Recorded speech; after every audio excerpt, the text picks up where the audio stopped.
Master minds commerce చదవాలనుకునే 10th inter విద్యార్థుల తొలి ఎంపిక.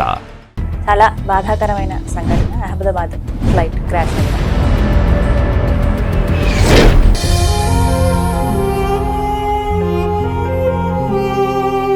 తామరాకు పైన నీటి బొట్టు లాంటిది అట జీవితం. అందుకే చెప్తారు మరణం ఎప్పుడు వస్తుందో తెలియదు.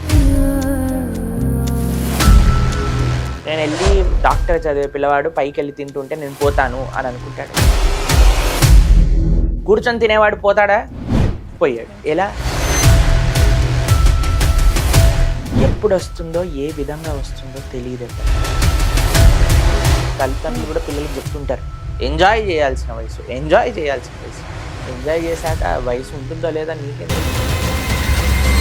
చనిపోయే వరకు వారికి సీరియళ్ళు చూపిస్తారు, తినిపిస్తారు, తాగిపిస్తారు, జనాల దగ్గర తీసుకెళ్తారు, ఫంక్షన్ తీసుకెళ్తారు. చనిపోయాక రామ్ నామ్ సత్య హే అంటే తీసుకెళ్తారు. దేవుడు ఆయన పుస్తకాన్ని కాపాడుకున్నాడు కానీ ఇంతమందిని ఎందుకు కాపాడలేకపోయాడు అని చెప్పి కొంతమంది కామెంట్ చేశారు. వాటికి మీ సమాధానం ఏంటంటే గీతే శాశ్వతం. గీత చాలా ఆశ్చర్యం. అదైతే అలా.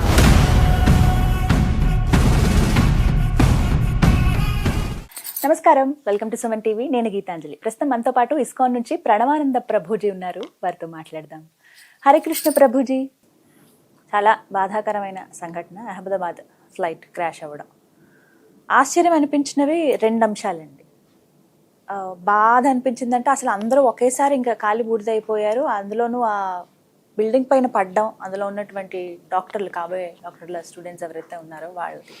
ఫ్లైట్లో ప్రయాణించిన వాళ్ళందరిలో కేవలం ఒక్క వ్యక్తే బతికి చక్కగా నడుచుకుంటూ వచ్చారు. అది చూడడానికి సంతోషం అనిపించినా మిగతాదంతా బాధ అనిపించింది. ఇంకొక ఆశ్చర్యకరమైన విషయం ఏంటంటే భగవద్గీత ప్రభుజీ అస్సలు చెక్కు చెదరలేదు. ఎవరైతే వ్యక్తి అలా తీసి చూపించారో తను కూడా చాలా ఆనందంగా అసలు ఏం కాలేదు అని అనగానే శ్రీకృష్ణ భగవానుల వారు చెప్పిన మాటలన్నీ గుర్తొచ్చాయి అన్నమాట. అగ్ని దహింపజాలదు ఇలా అని ఆత్మ గురించి వారు చెప్తారు కదా, అవన్నీ మాకు ఇలా గుర్తొచ్చాయి. అలాగే మీరు కూడా గుర్తొచ్చారు నాకు. ఒక్కసారి ప్రత్యేకించి శ్రీ ప్రభుపదుల వారిది ఫోటో ఒక్కసారి ఇలా చూపించగానే కళ్ళమట ఫస్ట్ నీళ్ళే వచ్చాయి నాకైతే. కానీ మీకేమనిపించింది ఇదంతా చూసిన తర్వాత? ముందుగా మనం మనస్ఫూర్తిగా అందరి కోసం ప్రార్థన చేయాలి, వారికి భగవంతుడి యొక్క కృప ఎప్పుడు ఉండాలి అని. చూడండి, కమల దళ జల జీవనటల మల బజహు హరి పదాని తిరే. తామరాకు పైన నీటి బొట్టు లాంటిది అట జీవితం. చూడండి, వాళ్ళు ఏమన్నా తెలుసా అండి? వారికి ఎప్పుడైనా ఎక్స్పెక్ట్ చేశారా ఇలా అవుతుందని? సరే, ఫ్లైట్ అంటే రిస్కీ అనుకోండి. హాస్టల్ పైకి ఎక్కి తినేవాడు ఎవరైనా అనుకున్నాడా ఇప్పుడు ఫ్లైట్ వచ్చి మమ్మల్ని ఇది చేస్తుంది? అందుకే చెప్తారు మరణం ఎప్పుడు వస్తుందో తెలియదు మనకి. మనకి చాలా జీవితాన్ని చాలా క్యాజువల్గా తీసుకుంటామండి మనం. కానీ మరణం ఎప్పుడు వస్తుందో నిజంగా ఎవ్వరికి తెలియదు. మీరు ఒకసారి ఆలోచన చేయండి, ఆ స్థితిలో ఉన్న వాళ్ళు ఎలా అసలు అసలు ఎప్పుడైనా వైల్డెస్ట్ ఆఫ్ డ్రీమ్స్. నేను వెళ్ళి డాక్టర్ చదివే పిల్లవాడు పైకి వెళ్ళి తింటుంటే నేను పోతాను అని అనుకుంటాడా చెప్పండి? ఫ్లైట్ ఎక్కినప్పుడైనా, ఇప్పుడు మేము ప్రయాణాలు చేసినప్పుడు స్వామి నరసింహస్వామికి, ఆచార్యులకి, గురువులకి ప్రణామం చేస్తాం, జాగ్రత్తగా క్షేమంగా వెళ్ళి క్షేమంగా రావాలి, భగవంతుడి యొక్క కృప ఉండాలి అని. మనం ప్రయాణం చేసేటప్పుడు అందుకే కదండి ఇంట్లో మొక్కుకొని బయలుదేరుతాం. సరే, ప్రయాణంలో రిస్క్ ఉంది అనుకోండి, కూర్చొని తినేవాడు పోతాడా? పోయాడు. ఎలా అంటే ఈ ప్రపంచంలో అండి అన్నిటికంటే సన్నిహితం ఏదన్నా ఉంటే అది మృత్యు అట. ఎప్పుడు వస్తుందో ఏ విధంగా వస్తుందో తెలియదు ఎవ్వరికి. అందుకే మనం అనుకుంటాం చాలాసార్లు వీళ్ళందరూ చెప్పే బాగానే ఉన్నాయండి, కానీ కొద్దిగా ఎంజాయ్ చేశాక, కొంతమంది తల్లిదండ్రులు కూడా పిల్లలకు చెప్తుంటారు ఎంజాయ్ చేయాల్సిన వయసు, ఎంజాయ్ చేయాల్సిన వయసు. ఎంజాయ్ చేశాక వయసు ఉంటుందో లేదా నీకేం తెలుసు? కాబట్టి ఎప్పుడైనా సరే మనం ధార్మికంగా ఉండాలి. ఏ క్షణమైతే మనకి ధర్మం గురించి తెలుస్తుందో ఆ క్షణం మనం లేట్ చేయకుండా ధర్మాన్ని ఫాలో అవ్వాలి. చాలా మంది పోస్ట్పోన్ చేస్తారు. ఇప్పుడు నేను ఎంజాయ్ చేస్తాను, తర్వాత నేను ముసలివాడిని అయిపోయాక కృష్ణ రామ నారాయణ అనుకుంటాను. అనుకోలేదు. కాబట్టి మీరు చూడండి ఎంత ఎంత ఇది చూడండి. ఆ ట్రిప్కి వెళ్ళారు కాశ్మీర్కి, ఏమైందో చూసాం మనం. ఏదో క్రికెట్ మ్యాచ్ గెలిచింది కదా అని సెలబ్రేషన్స్ కోసం వెళ్ళారు. ఏం జరిగిందో మనం చూసాం. ఎన్ని దారుణాలు. ఎక్కడ చూడండి, మృత్యు ఎలా వస్తుందో చెప్పలేం మనం. ఎలా ఉండాలి తెలుసా అండి? మృత్యు వచ్చే క్షణానికి అమ్మయ్య నేను భగవంతుడి దగ్గరికి వెళ్తాను అనే కాన్ఫిడెన్స్. అలా మనం జీవించగలిగితే అది మానవ జన్మ యొక్క పరిపూర్ణత. కాబట్టి నాకు తెలిసి ఈ యాక్సిడెంట్లో మొత్తం భగవద్గీత మిగిలిపోయింది. ఇప్పుడు చూడండి చాలా మంది చనిపోయే వరకు వారికి సీరియల్ చూపిస్తారు, తినిపిస్తారు, తాగిపిస్తారు, జనాల దగ్గర తీసుకెళ్తారు, ఫంక్షన్ తీసుకెళ్తారు. చనిపోయాక రామ్ నామ్ సత్య హే అంటే తీసుకుపోతారు. వాడు అదేదో బతుకున్నప్పుడు రామనామం చేస్తే అయిపోయేది కదా. వాడు పోయాకంటారు అందరు రామ్ నామ్ సత్య హే, రామ్ నామ్ సత్య. వాడు బతుకున్నప్పుడు ఎవరైనా రామ్ నామ్ సత్య హే అంటాడండి? ఈ సీరియల్ చూడు, ఈ సినిమా చూడు, ఈ ప్రోగ్రామ్ చూడు, ఇక్కడికి వెళ్ళు, అక్కడికి వెళ్ళు అని అంటాడు.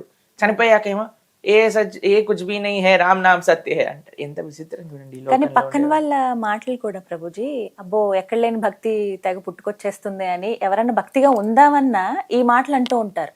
ఓహో ఎంత భక్తి వచ్చేసిందా నీకు, ఇలా ఉన్నావా? మన జీవితాన్ని మన చేతుల్లో ఉంది కానీ పక్కన వాళ్ళ చేతుల్లో లేదు కదండి. ఇప్పుడు మనం పోయేటప్పుడు మనం భగవంతుడిని తలుచుకొని పోవాలంటే మనం హోంవర్క్ చేయాలి, మన ఎగ్జామ్ మనం రాయాలి. కానీ పక్కనోడు వచ్చి రాస్తాడా? పక్కనోడే ఉందండి బ్రహ్మాండంగా, రారా బాబు నాతో సినిమాకి పార్టీకి అని చెప్పగలుగుతాడు. రేపు ప్రొద్దున ఫెయిల్ అయితే వాడు వచ్చి అన్నం పెడతాడా? అసలు కాదు కదండి. రేపు ప్రొద్దున మనకేమైనా పరివారాన్ని చూస్తాడా? మాటలు చెప్పే వాళ్ళు ఎన్నో మాటలు చెప్తారండి, కానీ మనం బుద్ధిని ఉపయోగించాలి. అరే వాడు రాళ్ళేస్తున్నాడు, మనం జాగ్రత్తగా ఉండాలి. కాబట్టి మనము జాగ్రత్తగా ఉండాలి. ఆ భగవద్గీత ఉండిపోయింది మీరు అన్నారు కదా. ఎందుకంటే అండి గీతయే శాశ్వతం, గీత జ్ఞానం శాశ్వతం. ఎందుకంటే భగవద్గీత చదువు ఇప్పుడు మనం ఎన్నైనా చేయనివ్వండి, పూజలు, పునస్కారాలు, నోములు, వ్రతాలు, ఏవేవో మన అంతరాలు, అనుష్ఠానాలు, ధూపాలు, దీపాలు, హోమాలు ఏవి చేసినా సరే చిట్ట చివరికి తాత్వికంగా ఏంటి తెలుసుకునే, నా స్వరూపం ఏంటి, భగవంతుడు ఎవరు, ఈ ప్రపంచం ఎందుకుంది, నేను ఈ ప్రపంచంలోకి ఎందుకు వచ్చాను, చాలా మంది ప్రశ్న మేము చిన్నప్పుడు ఆలోచిస్తుండే వాళ్ళం. అసలు ఏంటి ఈ ప్రపంచం ఏంటి, నేను ఎందుకున్నాను, అసలు నా కర్తవ్యం ఏంటి, ఎందుకు ఈ ప్రపంచంలో అని ఈ ప్రశ్నలు వస్తూ ఉంటాయి. వాటికి సమాధానం ఎక్కడుందంటే గీతలో ఉందండి. అందుకే మనం గీత అధ్యయనం చేస్తే, మనం ఎన్నో హిందువులు అనేవాళ్ళు ఈ రోజులలో ఏవేవో చేస్తున్నారు, కానీ ఏదైతే ముఖ్యమో చూడండి, మనం అన్ని చేస్తున్నాం, గీత చదవట్లేదు. అన్ని వ్రతాలు, నోములు, పూజలు, ఏవేవో కొత్త కొత్త పూజలు, వ్రతాలు, నోములు అన్ని వచ్చేస్తున్నాయి, కానీ ఏకాదశి గురించి ఎవరు చెప్పట్లేదు. శాస్త్రం చెప్తుంది ఏకాదశి వ్రతం చేసి ఏ వ్రతం చేయకపోయినా అన్ని వ్రతాల ఫలితం వస్తుంది. అన్ని వ్రతాలు, నోములు, పూజలు, హోమాలు, యజ్ఞాలు అన్ని చేసి ఏకాదశి చేయకపోతే ఫలితం రాదు. అట్లా మనం అన్ని చేస్తున్నాం, భగవద్గీత చదవట్లేదు. ముఖ్యంగా మన యువత, మన నెక్స్ట్ జనరేషన్ కి భగవద్గీత జ్ఞానం ఫస్ట్ తల్లిదండ్రులకు తెలియదు, పిల్లలకి తెలియలేకపోతుంది. అందుకే మనం ఒక 18 రోజుల గీతా కోర్స్ అని చేస్తున్నాం అనమాట. గీతా విజ్డమ్ సిరీస్ అని 18 రోజులు. తొలి ఏకాదశి మరుసటి రోజు 7వ తారీఖు నుంచి మనం సోమవారం రోజు రాత్రి 7:30 గంటల నుంచి 18 రోజులు ప్రతిరోజు క్లాస్ ఉంటుంది, ఒక గంట సేపు. దాని తర్వాత ఒక టెస్ట్ ఉంది, MCQ టెస్ట్. అలా ఎవరైతే 18 రోజులు కోర్స్ అటెండ్ అవుతారో మన చేతులతో సంతకం పెట్టి వాళ్ళకు ప్రసాదము, దాని తర్వాత ఒక సర్టిఫికెట్ కూడా ఇవ్వబోతుంది. సాయంకాలం పూట 7:30 నుంచి 9 గంటల వరకు కీర్తన, ప్రవచనం, ప్రశ్నోత్తరాలు, ఎన్ని ధర్మానికి సంబంధించిన ప్రశ్నోత్తరాలు ఉంటే అన్నిటినీ నివృత్తి చేసే ప్రయత్నం. ఏంటంటే మన ధర్మం కాపాడబడాలి అంటే భగవద్గీత ప్రసిద్ధం అవ్వాలి, భగవద్గీత అందరూ అర్థం చేసుకోవాలి, కృష్ణ భగవానుడు మనకి చెప్పిన తత్వములు అర్థం చేసుకో. కాబట్టి ఇప్పుడు చూడండి, మీరు ఒక్క విషయం చెప్తాను మీకు. ఎక్కడైనా మనం వస్తున్నామంటే ఫస్ట్ అక్కడ ఎలా ఉండాలి, ఆ రూల్స్ అండ్ రెగ్యులేషన్స్ తెలుసుకుంటాం. అవునా కాదా చెప్పండి. ఖచ్చితంగా. ఇప్పుడు మేము ఇతర దేశాలకి, ఇప్పుడు ఆస్ట్రేలియా వెళ్ళామనుకోండి, వాళ్ళు కార్డ్ ఇస్తారు ఫస్ట్ ఫ్లైట్ లో, డిక్లరేషన్ కార్డ్ అంటారు. ఏమైనా లోపల తీసుకెళ్లొచ్చు, ఏమైనా తీసుకెళ్ళకూడదు, అవన్నీ రాస్తారు. ఇందులో ఏమైనా ఉన్నాయా టిక్ చేయండి అని చెప్తారు. చెక్ చేశాక అందులో ఏమైనా ఉన్నాయని కొంచెం చెప్పాలి, I declare I have this this this అని. కొన్ని illegal item, this cannot be taken in to Australia అని ఉంటుంది. అది చదివాక కూడా దాన్ని పక్కన పెట్టేసి నేను డబ్బాలో పెట్టుకొని అలా స్ట్రైట్ గా నడుచుకుంటూ వెళ్ళిపోయాను అనుకోండి, నేను పట్టుకుంటే ఏం చేస్తాము? పట్టుకున్నాక నాకు తెలియదండి, నేను కార్డు ఇచ్చాను, నేను నిద్రపోతున్నాను అని అన్నాడు అనుకోండి, వాడు వదిలేస్తాడా? అసలు ఒప్పుకోరు కదండి. లేదండి నాకు చదవటం రాలేదు కార్డు, అందుకే నేను చూసుకోలేదంటే వదిలేస్తాడా? తీసుకెళ్లి జైల్లో పడేస్తాడు. రూల్ అంతే. రూలే. నువ్వు తెలుసుకున్నా తెలుసుకోకపోయినా ఆ రూల్ ని పాటించకపోతే ఇబ్బంది కలుగుతుంది. కాబట్టి మన బాధ్యత ఏంటి అంటే, ఏంటి ధర్మం, ఏంటి అధర్మం, అసలు జీవనము సులభంగా ఎంతో అద్భుతంగా నడవాలి అని అంటే భగవద్గీత వినాలి. అందుకే ఈ 18 రోజుల కోర్స్ మనం తయారు చేస్తున్నాం. ఎందుకంటే ఎప్పుడు మనకి అవకాశం వస్తుందో తెలియదు కదండి. నిజం. కాబట్టి ఈ అవకాశం మనకి ఇప్పుడు వస్తుంది కాబట్టి అందరం కూడా చక్కగా విందాం. ఈ ధర్మ సూక్ష్మం, ఎందుకంటే మీరు చూసారు ఆ మొత్తం యాక్సిడెంట్ లో భగవద్గీత ఉండిపోయింది. అంటే ఒక రకంగా కృష్ణుడు ఒక మెసేజ్ ఇస్తున్నాడేమో, అయ్యా ఈ అనిశ్చితిలో కూడా మీరు షెల్టర్ దేన్ని ఆశ్రయించాలి, గీతను ఆశ్రయించండి, అప్పుడు ఈ ప్రపంచం యొక్క నైజం తెలుస్తుంది. ఇక్కడ ఒక్క మాట నేను అడుగుతాను ప్రభుజీ, ఇది చాలా మంది నేను కామెంట్ లో చూసింది, ఏవైతే వీడియోస్ ఉన్నాయో అందులో అడిగిన వాళ్ళు, దేవుడు ఆయన పుస్తకాన్ని కాపాడుకున్నాడు కానీ ఇంతమందిని ఎందుకు కాపాడలేకపోయాడు అని చెప్పి కొంతమంది కామెంట్ చేశారు. వాటికి మీ సమాధానం ఏంటంటే? దానికి సమాధానం ఏంటి అంటే గీత చదవాలి, గీత తెలుసుకోవాలి.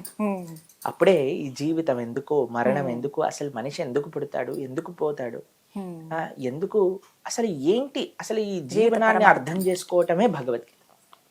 కాబట్టి అది ఒక క్షణంలో చెప్పేయచ్చు, కానీ మీ అందరికి ఆ కోర్స్ అటెండ్ అవ్వాలి కాబట్టి చెప్పట్లేదు అనమాట. సరే, నా కోర్స్ వివరాలు జూలై 7th సోమవారం సాయంకాలం 7:30 నుంచి ప్రారంభం అవుతుంది అనమాట. ప్రతిరోజు 18 రోజులు ఆ ప్రవచనం నడుస్తుంది. ఎలా అటెండ్ అవ్వాలండి? ప్రణవానంద దాస్ ఛానల్లో లైవ్ లో వస్తుంది. మన కమ్యూనిటీలో వాట్సాప్ కమ్యూనిటీస్ అని ఉంటాయి కదా, అందులో ప్రణవానంద దాస్ అని పెడితే మన గ్రూప్ వస్తుంది. దాంట్లో జాయిన్ అయ్యారనుకోండి, దానికి సంబంధించిన లింకులు అన్ని కూడా అందులో వస్తూ ఉంటాయి. చాలా చక్కగా వివరించారు. హరే కృష్ణ. విన్నారు కదండి, జూలై 7th నుంచి మీకు ఛానల్ నేమ్ అలాగే ప్రతి ఒక్కటి డీటెయిల్డ్గా నేను స్క్రీన్ పైన ఇస్తాను. రాత్రి 7:30 అందరికీ ఆఫీసులు, స్కూల్స్ అన్నీ అయిపోతాయి కాబట్టి మంచి ఫ్రీ టైం ఉంటుంది. ఫ్రీ టైం ఉండడం కాదు, మనం ఫ్రీ టైం చేసుకుని ఇది ఒక గొప్ప అవకాశంగా భావించి ప్రభుజీ ఆధ్వర్యంలో ఇదంతా జరుగుతుంది. అండ్ దాంతోపాటుగా మనకు ఒక సర్టిఫికేట్ అలాగే దివ్య ప్రసాదాన్ని కూడా అందిస్తారు కోర్స్ పూర్తి చేసిన తర్వాత. మంచి ఒక గొప్ప అవకాశంగా భావించి మనందరం కూడా పాల్గొందాం, ఆ స్వామి అనుగ్రహం పొందుదాం. నమస్కారం.